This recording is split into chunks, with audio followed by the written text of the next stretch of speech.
Do you think that the world in 2050 will be more or less endangered by infectious disease epidemics? That's a broad topic, you know, Broad and topic. 2050 is a, how to say, is a very far horizon, especially in science.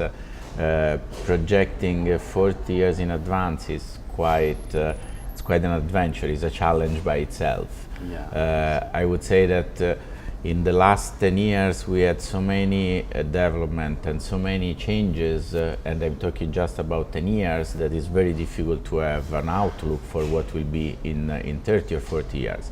On the other hand, what I see is extreme optimism in a sense.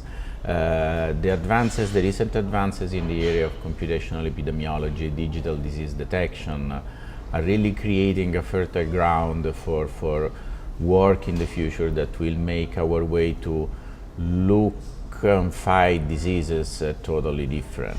And especially, you know, of course there are various aspects when we talk about infectious diseases.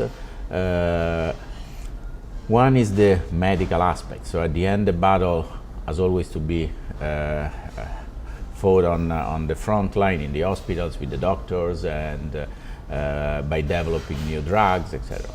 But what we didn't have in the past is intelligence. And when I mean intelligence, so it means the capacity and the means to try to predict the future of the evolution of diseases, their spreading, their unfolding, how they will go across the world. And that means basically the building of a kind of forecast infrastructure like we have for weather forecast, but just in the area of infectious and transmissible diseases.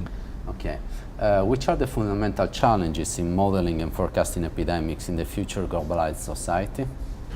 There are three major issues. The first one is data gathering. So although we live in a world that is flooded with data now, we need even more data. We need to understand better our social behavior. We need to understand how we react to the information of an epidemic, our collective behavior. We need to get data in real time of where the disease is striking and how much, and so get a better ground surveillance. Then there is a second question, that is the developing of appropriate models. So we really to integrate that amount of data in much more developed models, put those models on computers that allow us to tackle the size of the system that we're looking at, billions of individuals. And that's another challenge that is both computational and scientific. And then there is a third challenge, that is the contact with the policy making.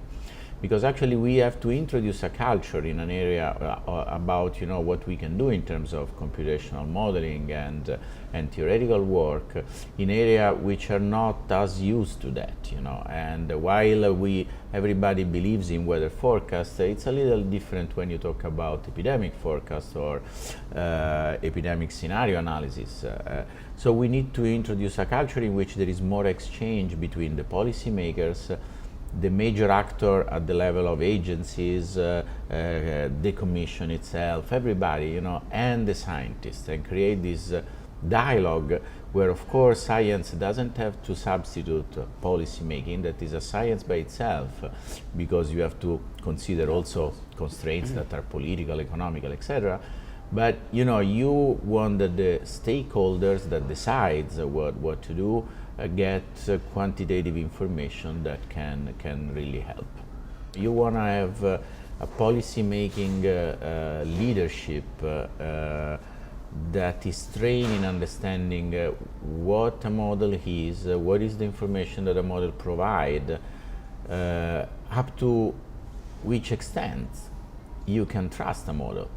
The classic example is that if I tell you that I do weather forecast for 1 week or 2 weeks, you will believe me. If I tell you that I do weather forecast for 2 months, you don't believe me. And so this is what we have to introduce, a culture that makes those kind of numerical work and computational theoretical work something that is, it's absorbed by the community, is part of the bag, of the cultural bag of the community, so that you can really work in team.